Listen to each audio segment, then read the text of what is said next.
and then maybe give people another minute to join. Perfect. Hey, Charlie, while we're waiting, just some like logistical questions that people had for international shipping. Yeah. Do you know what the classification and the shipped value is going to be? I'm unsure. Our registrar at the studio is handling all of that. I can ask her, and I can like respond in the AMA chat. Nice, appreciate that. Cool. If anyone has questions for the AMA, you can post your question in the AMA chat. We have the moderators have been going through all the boards and kind of compiling some of the questions. So when Aaron and Tom join, we already have a few queued up.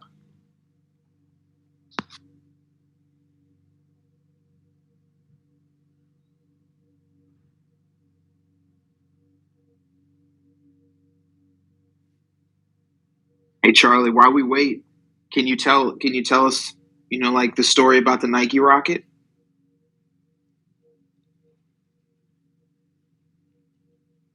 Yeah.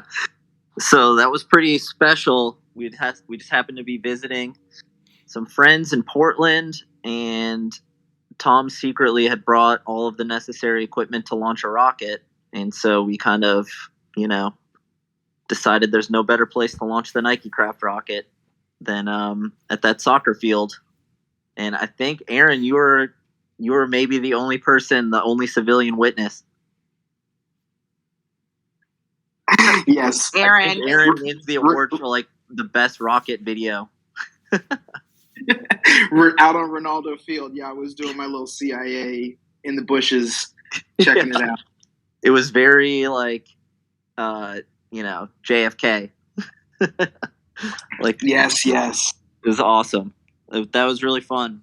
And then the next one in LACMA was very special, amazing launch. Very cool experience. It's like, it's a big deal for the space that like a major art museum like that has acquired like the NFT and now is part of the Rocket Factory.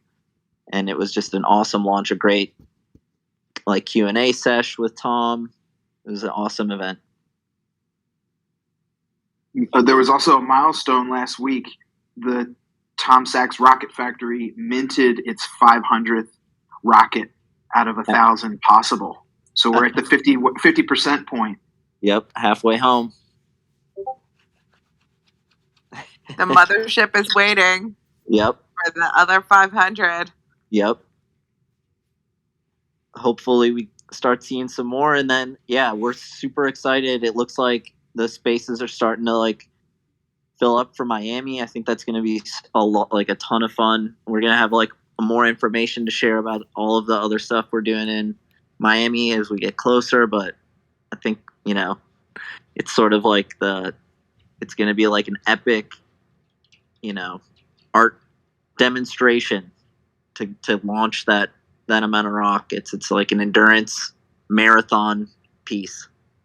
So excited that, whoever can make it. Well, of course, we're going to live stream it and everything, but I think it's going to be really special. Hell yeah. So, Charlie, there's been some questions about donations. For the donation process, can you explain just a little bit about how it works? There were some questions about, like, on behalf of, like, the name of the rocket being donated on behalf of, like, is the studio going to reach out, or, like, can you just share a little bit of insights around the donation process? Yeah, so for the rocket cabinet, there's the donation option, and it's been a while since the Medium article where we kind of laid this out. So this is a great question to sort of like refresh everyone. So there's 3 options once you've selected to launch your rocket. There's 3 paths that the physical rocket can go down. Once we recover the rocket, the first option is we can ship you the physical rocket. One of the options is we can ship the physical rocket to you to have and to hold forever and ever. It's yours.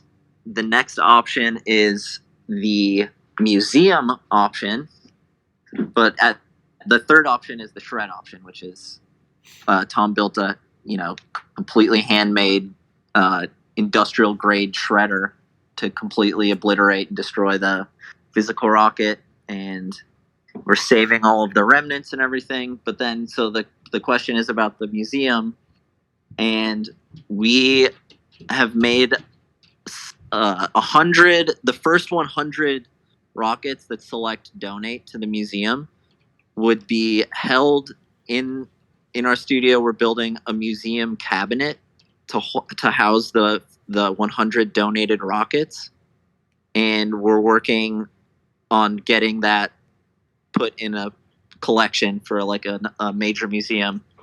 But of course, we're still working towards the milestone of getting the first 100 slotted in the cabinet. But right now, and this is still, it's an art project, it's an art piece, so some of the details are always subject to change. So like, it's part of the process. But right now, we're, as far as like the plaques and the certification and everything, we would attribute it to the rocket owner that launched the rocket. So we would, on the plaque, it would say their wallet address as sort of like, the statement of whose rocket it was and who donated it.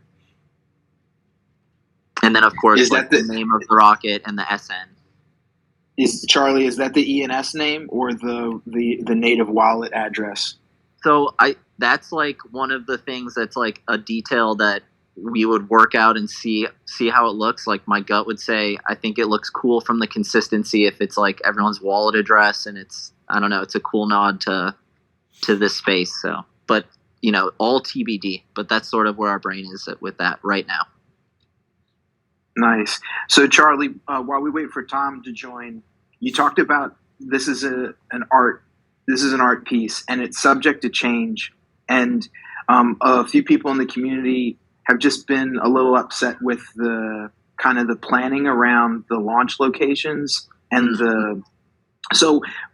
what can you tell people? Like, can you give 30 days notice for a launch site, or like maybe just share a little bit of like what has to happen from the studio's end on getting a launch location secured? Cool. I'm glad you asked. And so of course, so the thing about the launches is like we see them, it's like a public, it's a chance for everyone in the community to gather, whether or not you're a rocket holder or if you have any NFTs, but it's a great opportunity for everyone to come together in real life. And so, our goal is to make those launch events like super special, give people as much notice as we possibly can so that we can all get together and make sure we can get there. And, there's so many logistics person by person that it takes to like be at the right place at the right time. And it's our goal always to make these things as inclusive to everyone as we possibly can. But that being said, like the logistics on the back end of producing, any single one of these launches it's a pretty epic it's a pretty epic thing to plan. Based a lot on, first of all, it's like the production of the physical rockets is a huge task, all of the things that go into play with that. But then even as far as like working with these venues, a lot of them have been like international in places where, it's the rules are different, all that sort of thing. But getting, as soon as you tell someone you're planning on launching some rockets there, and, when we work with these venues, we have to be kind of above board with, what our intention is, just so we don't get shut down immediately, which is, a risk. But as soon as people hear rocket launch, it kind of opens up a huge can of worms, and you can never, even with emphasizing like these are model rockets for rocketry, they're totally safe, everything, people still always want to have, sign off from authorities. And so for every launch, it's taken like months for many of these launches to even get to the point where we're comfortable with saying like, okay, all the systems are go, we can actually invite people. And by that time, it's like, it's so in flux and at the whim and mercy of external forces that sometimes it gets pretty close to the wire of like the date that we've been specifying for dealing with like fire marshals, even like the FAA, pyrotechnics engineers, all of the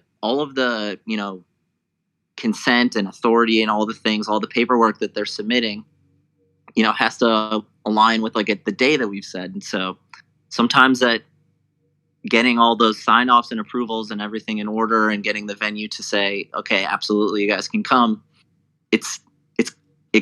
The timeline is always, it's hard, and sometimes people are slow. So our goal is to give people the most amount of notice. It would be awesome if we could do 30 days, but for some of these locations, that would have meant like submitting all of the applications in like June. So Charlie, the next question is going to be, and I already know the answer, but please like help us out here. Is Miami the last launch opportunity before phase 2? Definitely not. Like a thing that's worth like really emphasizing is it's really important for us that people get to participate in phase 2 that want to with launching their rocket. And so we'll give people that opportunity to, like, every rocket that exists, up to this day, we'll have the option to launch and make it to the mothership by. But that said, I will jump in here and say Miami is when we will be launching the most amount of rockets at the same time before the mothership.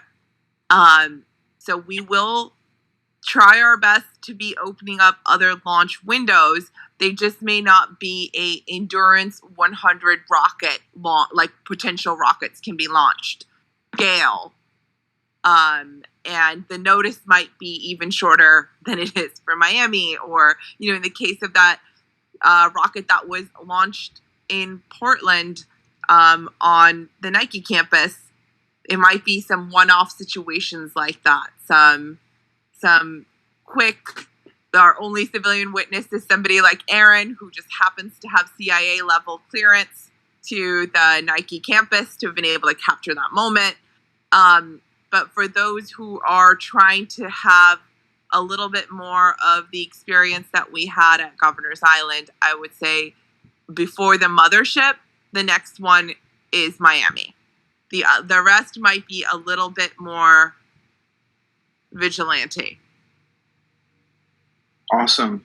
So the next question about Miami, people have been asking, are they going to be able to pick up their rocket in Miami after the launch, or does the team need to do more work with the art piece before they can ship it to the owner?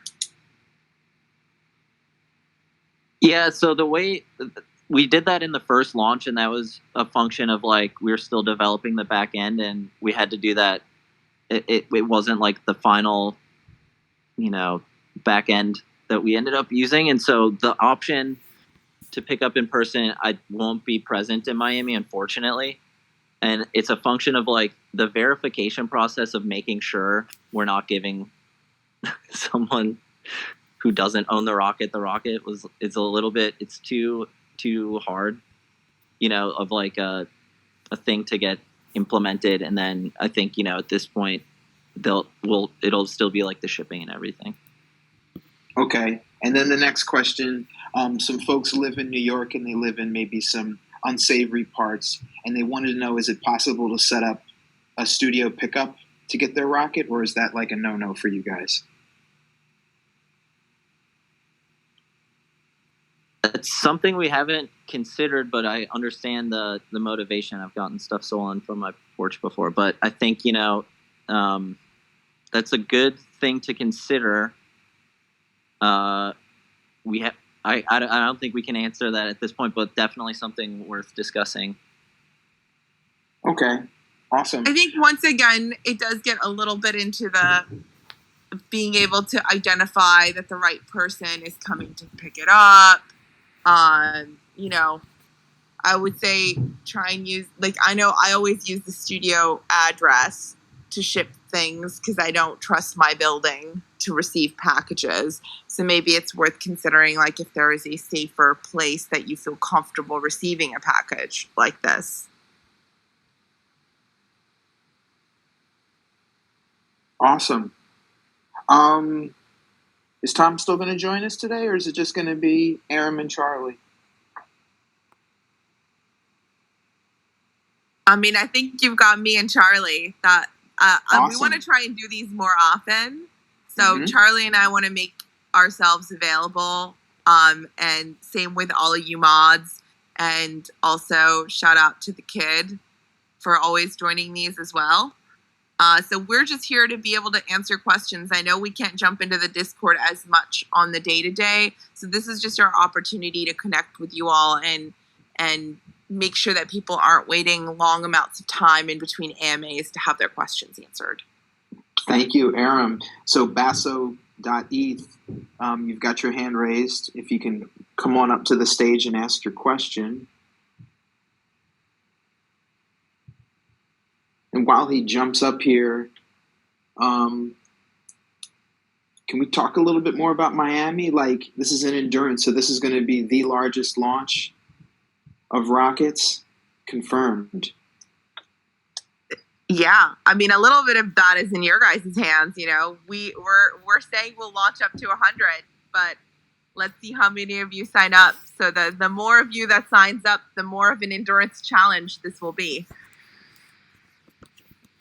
Thank you, Aram. Basso, the floor is yours. You want to come off mute? How you doing? Yeah, hi, I'm good, thanks. All well. So I have a bunch of questions actually, mainly via international shipping. I know Charlie already answered that, as in he's gonna go back to the registrar and ask her. But I wanted to ask furthermore, like, how high did the highest rocket go up to now? Ooh, offhand. I'd have to look through, but I think it's something like 240 feet or something like that. Yeah, the information is still being calculated. All right, cool.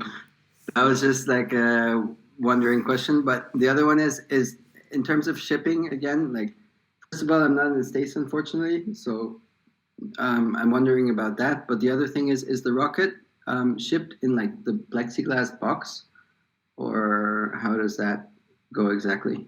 And also, is it signed, and is there a certificate of authenticity? All great questions. I'm going to start with the last one. The certificate of authenticity is your NFT. That is the safest, most secure certificate of authenticity that any work of art has ever had. And the rockets themselves do ship in the plexi box glass, and it has a plaque on the front with the name of the rocket and a plywood base. And Tom's signature. Yes. And Tom's signature. Awesome. Perfect. Thank you, Basso. You got one more question? No, I think that's it for now. Well, we appreciate you, man. So can you tell us where you're at international? Well, I just got the rocket yesterday, the day before yesterday, a few days ago. And it's a Franken rocket. Super proud of being part of the Rocket Club finally. I actually switched it up for Damien Hirst. So it's quite an interesting situation I'm in. And I'm in Switzerland. Okay. Nice. Wow. Well, welcome. Thanks for choosing us. So Cool Cat, you're up next. But before you hop off mute, Aram and Charlie, another question that's kind of been bouncing around is the fees for the UPS rockets. And I know some people might be hesitant to sign up for Miami because they're going to have to pay a fee for their USPS rocket. I'm sorry. Is there any communication on that?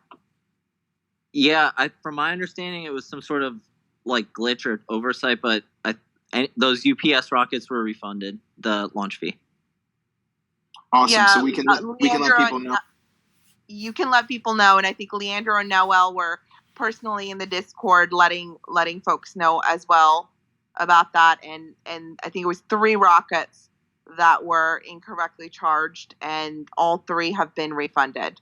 and that glitch will not occur again. So you may feel secure about booking your USPS for launch. Whoop whoop. Cool Cat, what you got for us?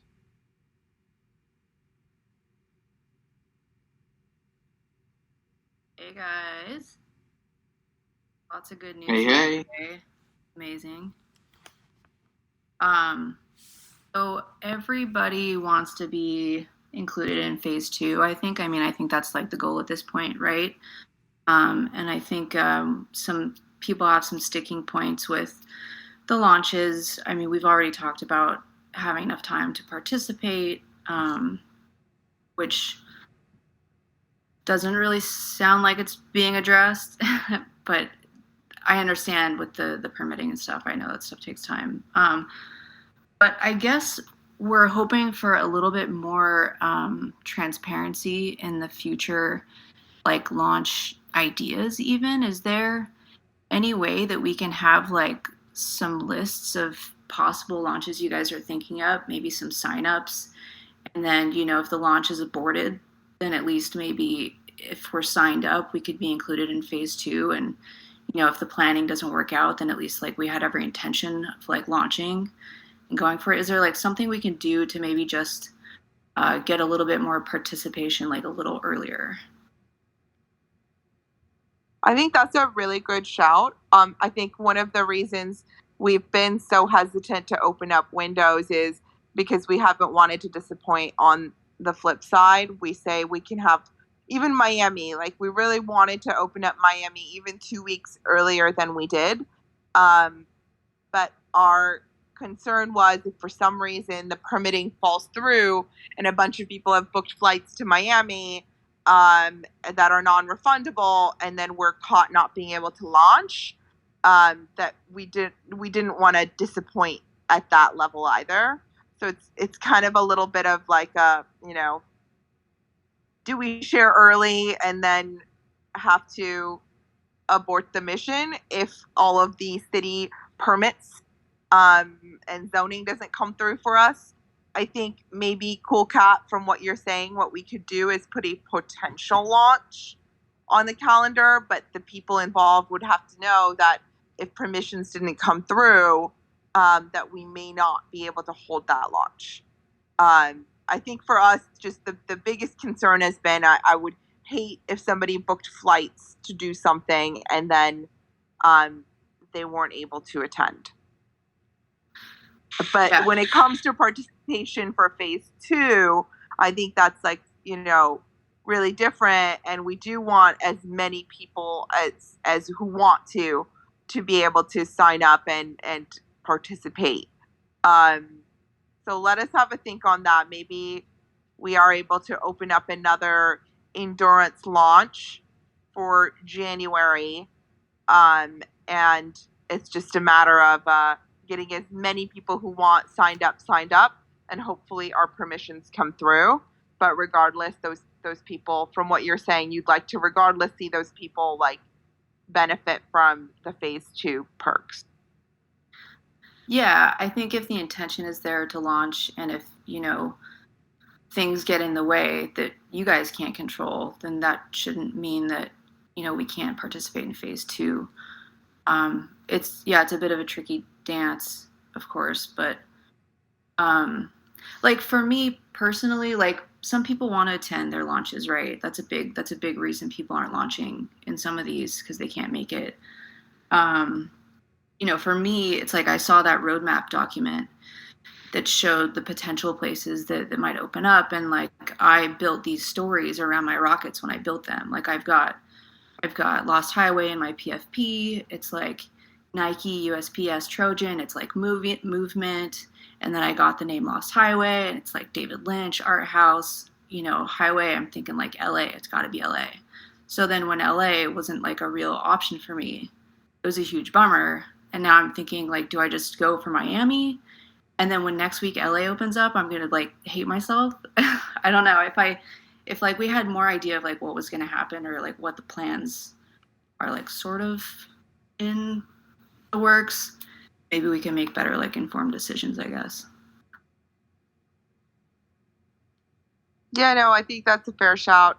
Going back to LA, I want to say is an option, but I can't tell you what we wanted LA actually at LACMA to be more than one rocket.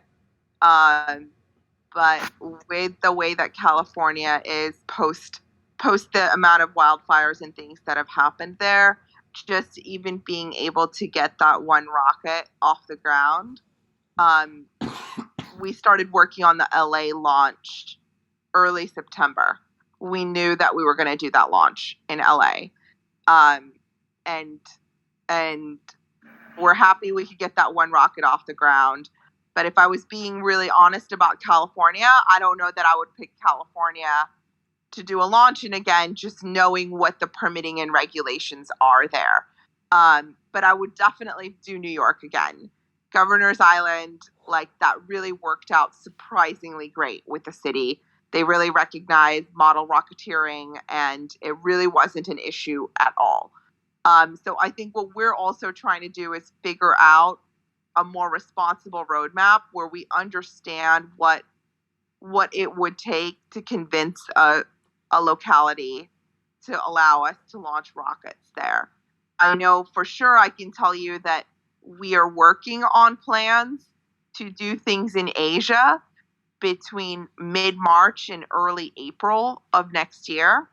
For those of you who are really like wanting to hold out for a location, we're trying to make stuff happen in Tokyo and in Seoul and potentially Shanghai. But I can't tell you right now with 100% certainty the dates, the locations, other than it will be sometime between mid-March and early April that we're trying to do that. That said, don't buy your ticket to Tokyo. It's also possible that trying to launch rockets in Tokyo is somehow like an impossibility we didn't plan for. But we're actively in conversations in those three cities about trying to launch rockets to try and fulfill our Asia commitment. Okay, yeah, and I guess so. The issue with that would be that anyone who wants to launch in Asia is not going to be included in the mothership. I mean, not the first class upgrade, I guess. So if people could just sign up, like lock their rockets in, build them, lock them in. I want to launch. This is what I want, and then they could sort of be included in that mothership phase 2 part with that intention. That might help people feel better. But yeah, that's all I got, I guess. Well, thank you. Cool, Kat. That's a really good shout, and I think it's something that we can discuss with the devs and our team internally what it would look like to do that without creating too much disappointment. Yeah, totally. Okay, cool. Well, thanks for letting me know what you guys are, what the sticking points are for you. I think it helps. Of course. Thank you so much for bringing this. I know that this is like something that everyone in the community is really trying to get us to be more transparent on, and just want you to know that it's not our motivation not to share. I think are afraid to overpromise and underdeliver, and maybe in some ways our people already feel like that. But we're learning a lot, and we're doing everything we can to stay ahead of permitting and permissions to launch these things in more locations. Charlie, I don't know if you'd add anything else to that. Yeah, well, I think you brought up some like really good ideas and really good points, Cool Cat, and I understand your concern and everything, and we're doing everything possible to make it smooth and as enjoyable and fun and engaging as possible. But I really appreciate your input. Okay, especially cool. For phase 2. Like, I think heard you loud and clear on that. I think we don't want permissions to be something that keeps people out. But yeah, for absolutely. Those who want a surefire in, I would say, sign up for Miami, and we'll try to pull off another endurance launch. Yeah, it's cool. This is a trans-dimensional rocket factory, so that gives us some latitude with maybe manipulating the time-space vortex. Yes. Exactly. Was Europe or USA? Which one is easier to launch a rocket, Europe or the USA? Hamburg was super easy. Paris was very hard. New York was very easy. LA was impossible. I think they're equal. It's like, I don't know, it's a roll of the dice, a flip of the coin. Okay, because that's what another. What do you think, Aram, though? I'm curious. Yeah, no, 100%, Charlie. You summed it up so well. Miami, they're jumping through crazy hoops. Like, it's the one where we had to have FAA sign off, which we've never had at any of the other locations. But otherwise, they're being really cool. So, like Miami's like kind of somewhere in the middle. Even though we had to have the highest level of permission that, we haven't had anywhere else, which is people are worried our rockets might impact flight patterns.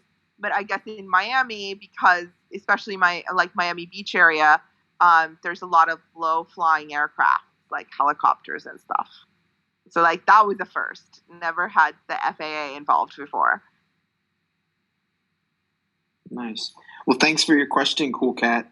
I'll pull up another question from the chat here. And while we do that, Aram and Charlie, there was a question from the AMA that was focused around the environment. And in Tom's writings and his podcasts, interviews, he talks about how he has to look to his environment before he starts making things. With the NFT space, did Tom or did the team, did you guys look at the environmental impacts before thinking about starting the Rocket Factory?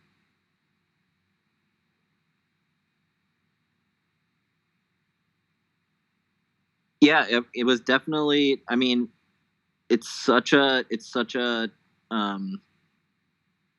topic that comes up, anytime that we kind of discuss the whole crypto space with anyone. And it was definitely something that we all were focused on and everything when we were in development and everything beforehand. And Tom really had some amazing insight into, why it was still valuable to engage with the space. And I don't know if I want to speak for Tom here, but, the way you make something better is that, is going to be better for the planet is to like use it and do what you can do to make it better. There's still so much room, there's still so much improvement that could be done to the crypto space as far as its environmental impact. And I think the way that we'll get there is by having more focus be on the system itself. Is that fair, Aram?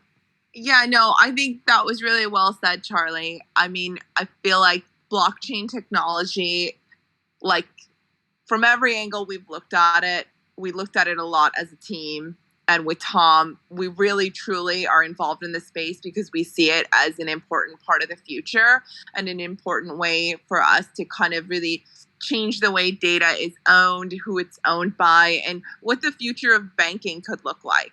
And that's not without, that's not to say that we ignore environmental impact, but when you get people like Tom Sachs and others like him involved in that space, that conversation can really help to push it in the right direction. I think also we have to remember that environment and sustainability is something that we're talking about across every aspect of anything any of us do, and that even includes traditional banking. And, it includes, a private jet that you might need to fly in to do something in a more traditional art space than this new art space. It's also about weighing the values of those two things. And I think when you believe that something has the potential to like revolutionize our future, it's important to participate in that space and simultaneously be working on ways in which it can be better, which I think, Charlie, is what you were echoing as well. Continuous improvement. So it's recognizing the potential in the new art form and then looking for ways to improve it while you use it. Exactly. I mean, even if you look at the earliest forms of anything, it's always at its least efficient then. And now with more and more people engaging with Ethereum's trying to move towards like ETH 2.0 and more of a proof of stake instead of a proof of work, because they know that that's going to make it more efficient. I think it's important discussion to have, but it's not a reason to mean that we should entirely abandon something that could also revolutionize the way in which we look at the future. Thank you for that, both of you. Mr. Tater, you want to come off of mute? What question you got for the team? Hey, morning. Morning. Question would be, on the front end of the project, there was, whether intentionally or unintentionally, a pretty good deal of emphasis laid on perfect rockets and utility. Personally, I think that had a lot to do with the price run up and also the focus on perfect rockets. And I'm wondering if that utility as an idea has kind of died, or if utility hasn't been announced because it has to do with mining missions or something like that. No, good question, Tater. I think it's gearing more towards the latter. Like we're looking at like especially as we're like starting to develop or are developing like our Web3 presence and everything. That is sort of the avenue that we're seeing a lot of the perfect benefits working. Like that question about like the USPS, that was like sort of us dipping our toes in the pool of like ideas of how we could use NFTs to give like very, very specific utility. And then, I mean, I think another one we've talked about pretty openly in some of the Medium articles, as it relates to our merch 3.0 store, is around maybe something like that perfect Nike Craft rocket. Easily correlates with being able to unlock certain potential items in the merch 3.0 web store. So we really recognize that it takes a lot more work to put a perfect rocket together. And for those who have perfect rockets, I think the having them is also its own impressive feat. But to Charlie's point, as we go deeper into Web 3.0 and especially into a metaverse future, we're looking at ways in which those rockets, because it takes something to put those three together, unlock things. And you're seeing that most likely playing out. Like a Nike Perfect, as you mentioned, it unlocks, and it sounds like a potential, even though I think in a previous AMA it was confirmed. So it's confirmed. It's a little bit soft. It's confirmed. Okay. It would unlock like Nike Craft or just special merch that we design in our Web 3.0 platform. And that seems to be like an ongoing, like that would be potentially an ongoing perk, whereas the USPS is just a one-time perk. So is there going to be like parity between rockets, or will rarer rockets unlock greater perks? Like it's, trying to understand what is what and what is a value, how to measure value. When I buy a painting, I know exactly what I'm getting. When I buy an NFT like a rocket, I think a lot of us don't know what we are buying, and I know that it's being revealed slowly, but it's a lot of doubt, but it also creates like this collaborative environment. Like we are, in effect, because it's not that relationship of buying a painting or a sculpture where you know exactly what you're getting. Because you don't know exactly what you're getting, you're almost an investor in the project and a collaborator in the project. So knowing some of those things is more present than that old world of like, hey, I really like that painting or I really like that sculpture, and I'm going to equate 1-to-1 the price on it with what I'm going to pay for it, and then I've got a quick value assessment. Here, it's like international land of mystery. Well, one is dynamic and the other one is static. So like art forms that you talked about in the past are static art forms. They're made, they're put under glass, and then they're there. Like the whole thing about the NFT space, and I'll let Charlie and Aaron speak to this, is that it's so dynamic. And you pointed to the fact that the community has a say in the direction of the rocket, of the mothership, of where we go to mine. Like all of that is there. So it is dynamic. So the uncertainty, we are here to kind of help shape some of the uncertainty, and then the artist and the artist team shapes that other part of the uncertainty. I'm rambling. Charlie, Aaron, what do you guys say? I mean, Aaron, so well said. That's exactly where I would pick up from as well. Is one of the things is like there's this initial rarity, right? Like it's really easy to understand. Like one of one rockets are definitely the most rare, and especially if they've already been assembled. But when it comes to the rarity of some of the others, all 1,000 rockets haven't been made yet. So, we've got, especially for things that are in the middle to like on the more common side, depending on how many of them turn into Franken rockets, the difference between like a Snickers or a 7-Up or 7-Eleven is in its rarity is really going to depend on how many perfects of each of those are made. So in some ways, some of the utility being attached to the rarity is a little bit in the hands of the 1,000 rockets that get assembled. I mean, I do think that something like a Nike Craft rocket, it is for a reason a little bit more rare and valuable than like say something that's more common like Cup of noodles. Cup of noodles is a good one.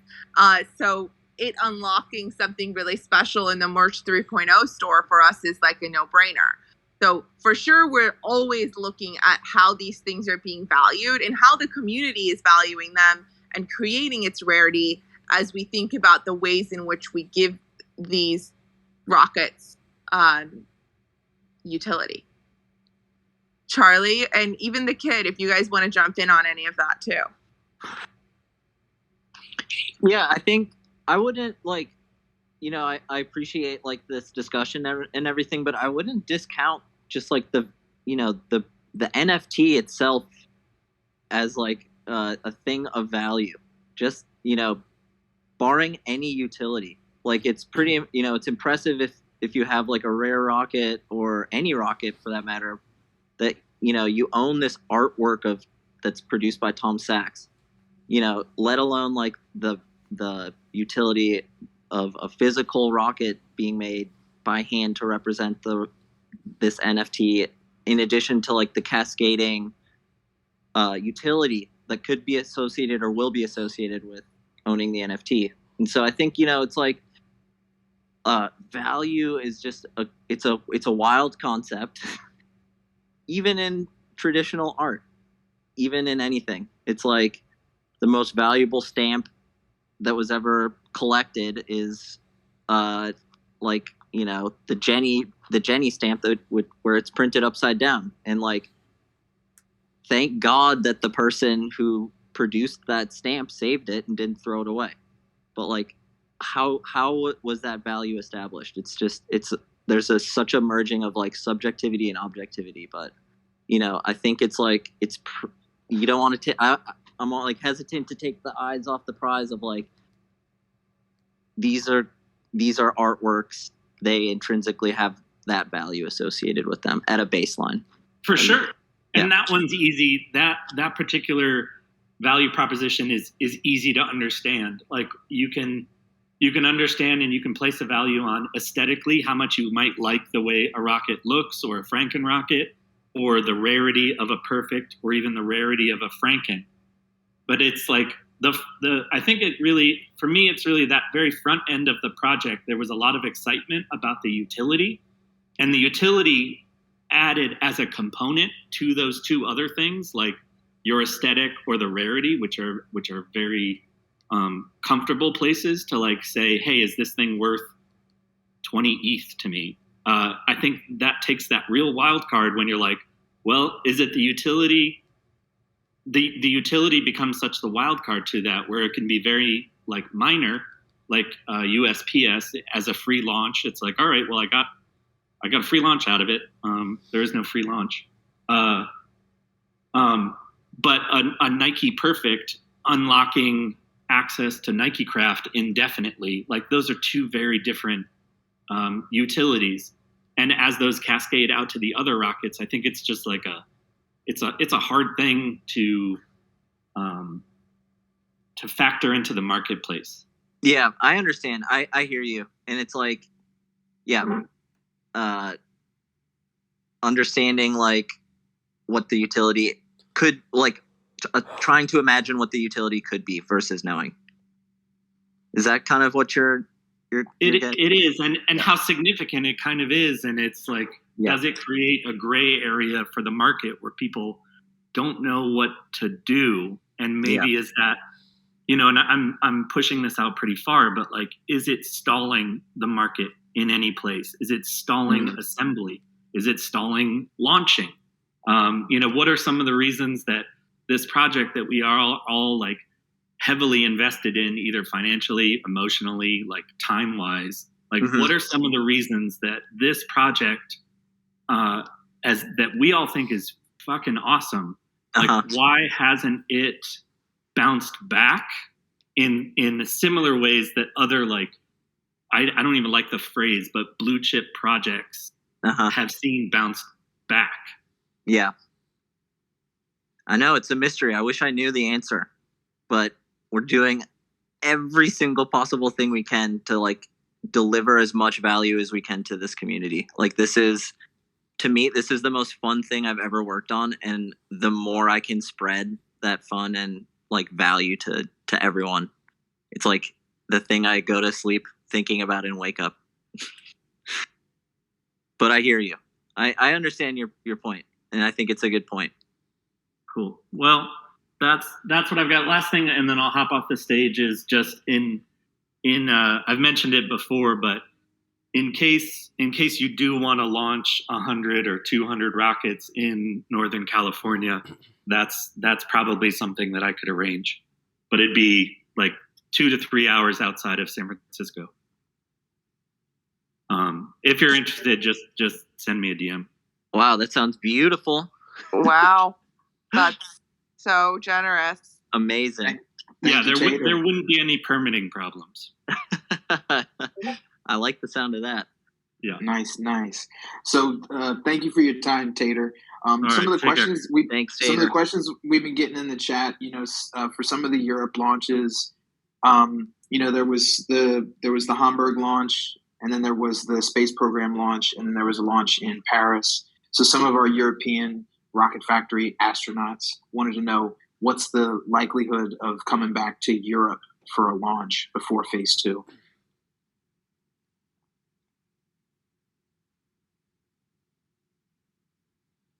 Europe before phase 2. Yay or nay?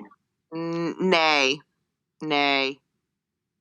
We will be back in Europe, because remember, launching will continue all the way through May. So we will be back in Europe in April.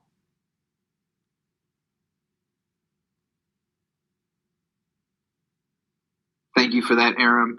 Chawan Dissertations, you have a question? You want to come up to the stage? And while we're waiting for Chawan to come up to the stage, can we just talk for a second about LACMA holding the first rocket in a museum, and maybe just kind of some of the museum or art world significance of that? Like, what's that all about?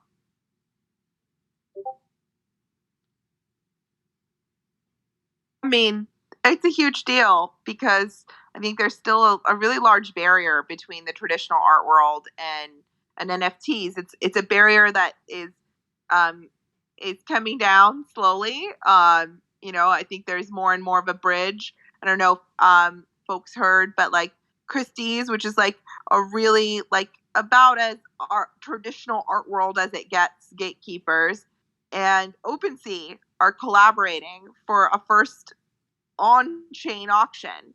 I feel like the traditional art world has been getting involved in NFTs, but for some people, still not in the way that we really want them to, which is like really fully committing to the blockchain and to what that means, instead of just selling NFTs in a more traditional like auction platform. So that was a really big deal, a big announcement that just got made, and the Miami Vice one of one will be a part of that auction.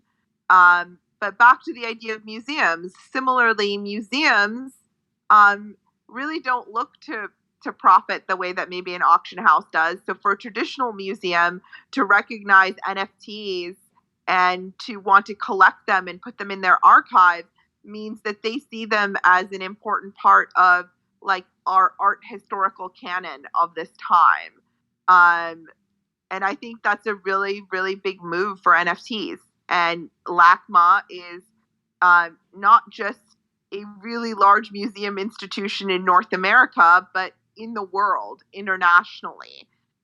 It's one of the best collections of contemporary art.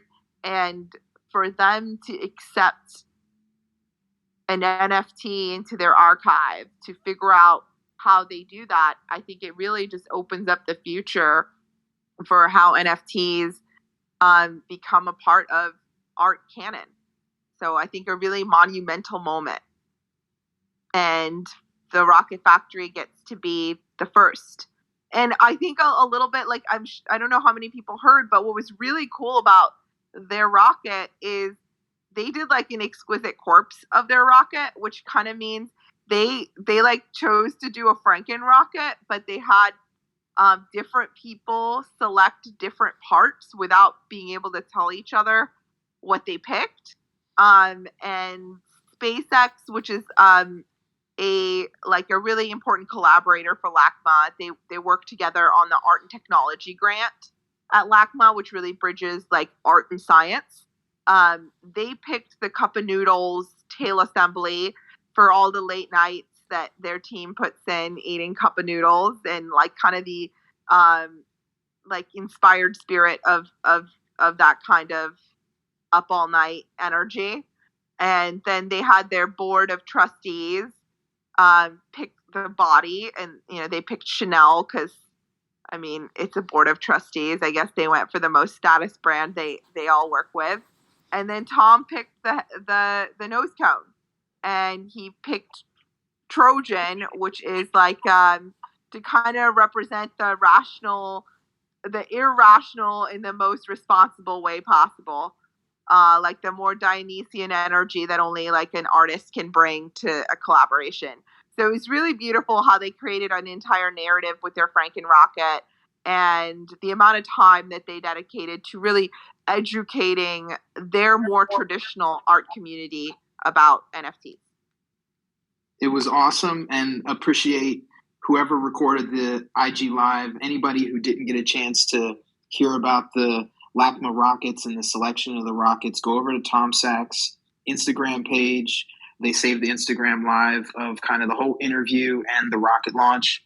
So that was really cool. Thanks for that, Aram. Greg, you're up.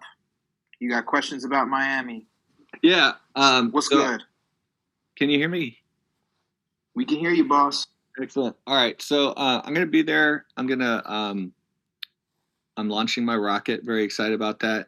I heard the thing about not being able to validate who owns what. And since there's so many rockets, does that mean that will we still be able to validate enough to, like, if I'm going to have my kids there with me, if they can launch the rocket?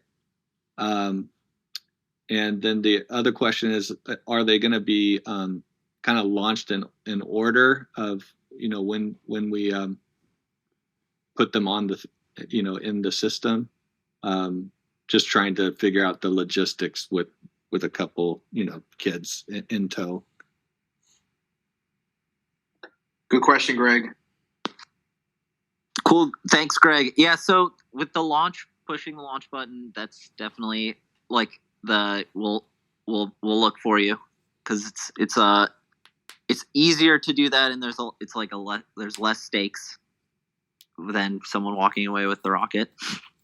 But absolutely, you can push push the button, and that's going to be awesome. And we're excited that your kids are going to be there, and it sounds awesome. And then traditionally in the other launches, yes, we've been the launch order as much as possible, unless like there's a mix up on the launch pad. We tend to always launch in the order that they signed up. Okay, cool. My endurance level is a lot higher than my kids. So, as we get to like, 50, 60, I'm in like the first 10 or 15, I think. So that would be awesome. But yeah, I'm really excited about it. I think Jakey the Bakey might also be launching and have one of my kids do his as well. So he can validate that as well. Yes. I was just about to ask if I could tag on if we could like select a surrogate if we're not going to be able to make it ourselves. And that I guess that for me that doesn't have to be like something on paper. Just could I choose it, or if I'm not there and don't show up, will somebody just randomly do it? Because I'd like Greg or a friend of mine who's going to do it. Maybe we could just start like that start something like in the astronaut channel, and you're an astronaut who's launching and you want somebody else who's going to attend to launch it. We'll do our best to find your representative.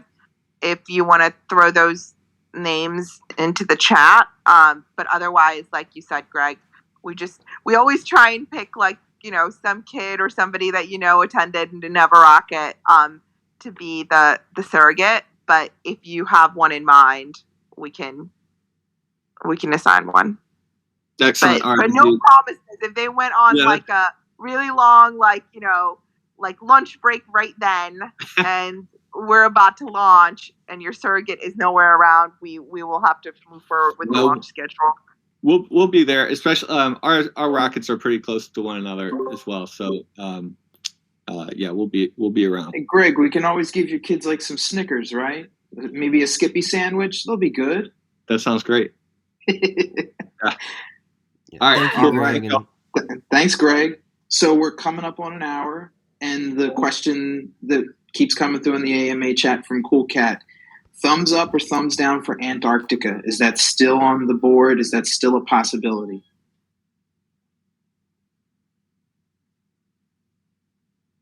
Ooh, I mean, I hate to give it a full thumbs down and say no, absolutely not, because it's something that I know Tom's really interested in trying to figure out.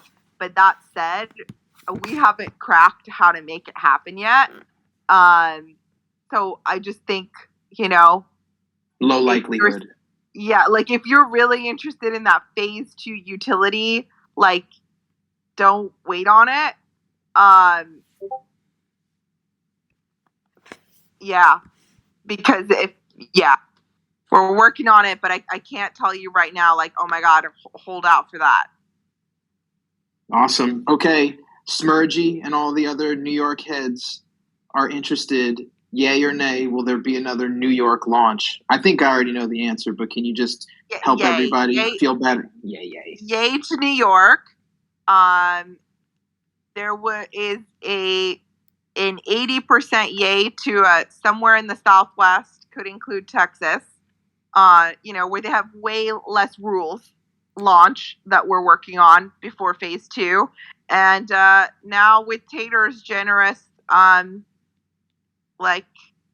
invitation, we will look at that as well. The community, look at that. Coming through. So those are the 3 that I can say we're looking at before phase 2. Everything else would be after phase 2. Nice. Aaron and Charlie, we're at an hour. Did you want to take a few more questions? We've got a few more people in the AMA that have their hands up. We could take the last 2 that are with their hands up. All right, bring him my buddy Anders up. Anders, you want to come off of mute?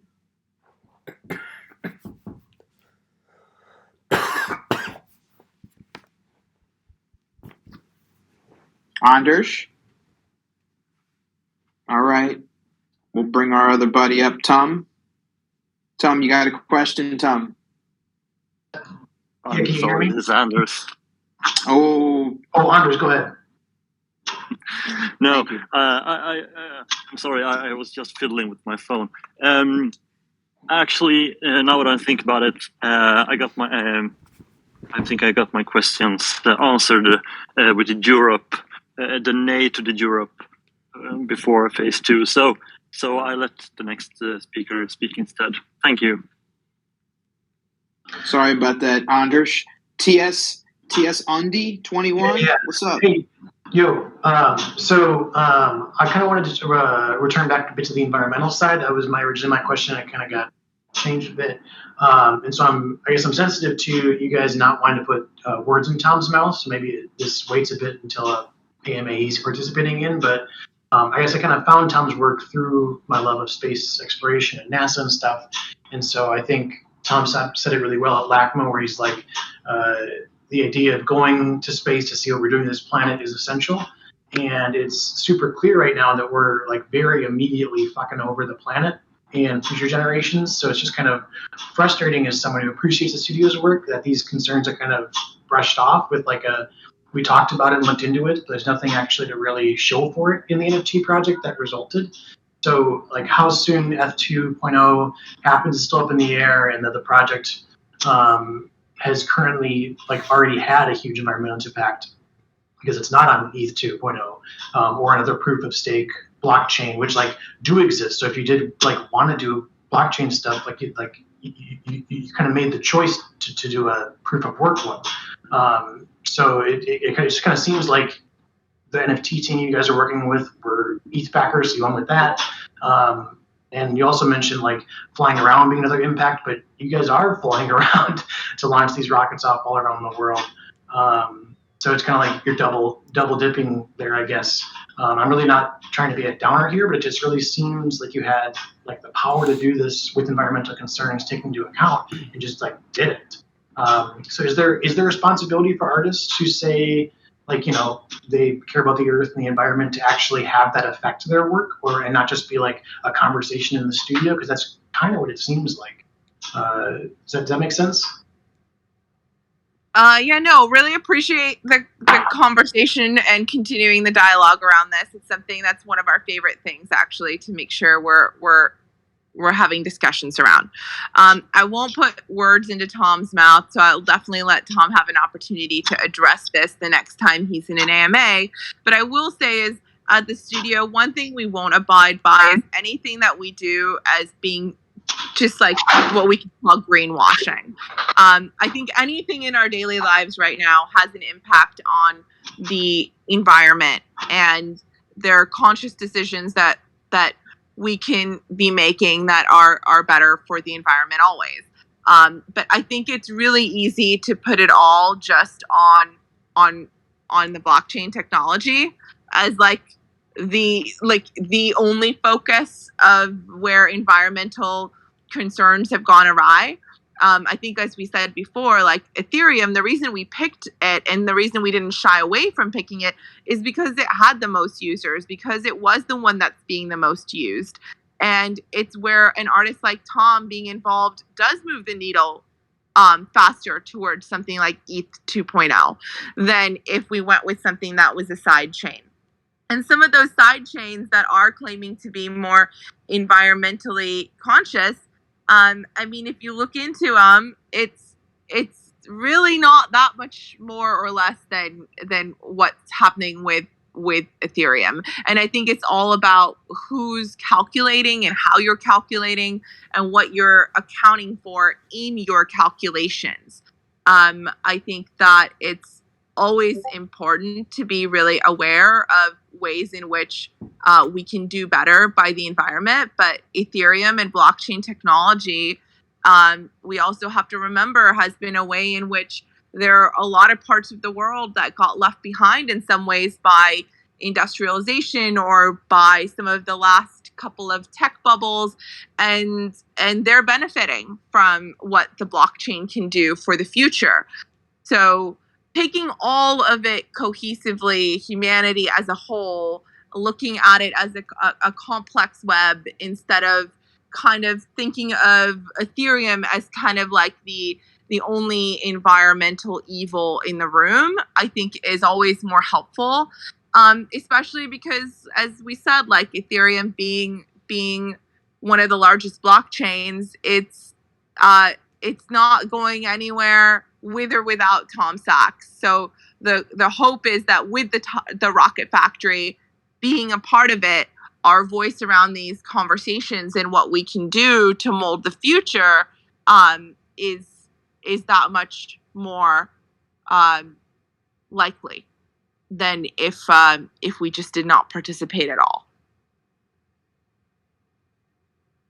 Charlie, I don't know if you'd add anything to that, but once again, I would definitely want Tom to also speak to this, and I think he has a few times in previous AMAs.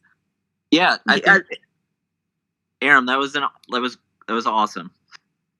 Almost nothing to add. That all great, and totally hit it on the head. And the participation, I would rather be involved in the solution, and the way you do that is by participating. And you just look at examples of anything that's helped progress better outcomes for humanity or anything, and the tendency is always towards efficiency. If you consider the automobile, the way that you get to super high energy efficient automobiles is by not giving up on the steam powered car or giving up on the first computer mainframe, which occupied an entire room. It's everything that's useful and provides benefit to humanity as a whole always has a tendency to move towards efficiency. And I think that's what we're interested in here, is that we see this huge potential and we want to be involved in creating the solution and making it better. So are you guys doing? Are you guys doing what are you doing to do that? So other than just being on the chain, are you guys doing something that is moving it forward towards more efficiency, or is it just being there? Because that doesn't seem like that's just participating, right? Well, having conversations with leaders in the space who are the types of people who can move us to something like ETH 2.0, all of that. Having this conversation, most importantly. That people are even talking about what's happening with the blockchain, creating communities where we can talk about it. This is a good conversation. Something when I look at Tom's work is the paradox of working with Nike through Nike Craft and wanting to make things that are reusable, that last longer, ISRU, all of that stuff. And it's connected with a company that is all about making things. So Tom and his work wants to make things that last, things that are better for the environment, but at the same time, he's producing sneakers and apparel for one of the largest companies in the world. So participating in the process and being a cog and working with Nike, he's trying to get us to understand a little bit more about the environment and things like that. And the NFT space is kind of in the same vein. So Such a good shout, Aaron. Such a good shout. And I think one of the things that Tom always says is it's about trying to find ways in which you can take your ideas and infect the mainstream. And sometimes that does require participation in order for the mainstream to listen to your ideas. And I think Nike Craft and the work that we've done with Nike is a really, really great shout. Yeah, well, I guess we can continue that. I appreciate you guys talking about it, and I'm looking forward to seeing what impacts you guys can have on the space. Thanks. You the best. So Aaron and Charlie, another question, or I guess a statement that we can let everybody know, that we'll be crowdsourcing for the AMA chats going forward. So you can just look in ground control and we'll let everybody in the community pick the time for the AMA that works best. It looks like we've got one last question. Aaron and Charlie, can you give our Nike Craft Wear testers an update, or can you let them in on anything as it pertains to the rocket factory, or are there going to be any connection points between the wear testers and the rocket factory? I mean, the biggest connection is right here in this Discord. It's meeting other people in the community. There isn't a concrete connection between the two, but I think it's about growing the community. And for those of you who have Nike Craft rockets, I guess you definitely get to be in the main fold for some of the perks that maybe the wear testers get. What is it that Eames said? He said something like, eventually everything connects. It's all... Exactly. Nice. Yeah, but I would say the closest connection between those two would be our Nike Craft rocket holders. Thank you for that. So I think we're good. You guys want to close us out? Any parting messages, Aaron, Charlie? I mean, big shout out to you, Aaron. Thank you for being the MC for our AMAs. I think you've really helped it go smoothly. And big shout out to everyone who listened today. And we're looking forward to you setting the time so we can show up when it's the most convenient for more of you. Yes, yes. And I also want to give a shout out to the mods for recording this conversation. So we'll have the transcripts and the recordings, probably up within 48 hours. And we'll let everybody know for the folks that weren't able to attend. But we got through a lot today, so it was really good. Yeah, thank you, Aaron. This was Let's great. go. Yes. And thank you, Miami next week. Oh, wait Yeah. a minute. Last question. Are we going to see a Medium article before Miami? Ooh, good question. With like details, it just depends if you guys feel like you want the medium. We'll see if the details feel like they need an article or a Twitter post. Yeah. Thank you. All right. Awesome. Thank you, guys. Thanks a Keep your bunch, stick team. on the ice. Thanks, Aaron. Thanks, Aram, Charlie. All right. Thanks all. Until next time. All right. Bye.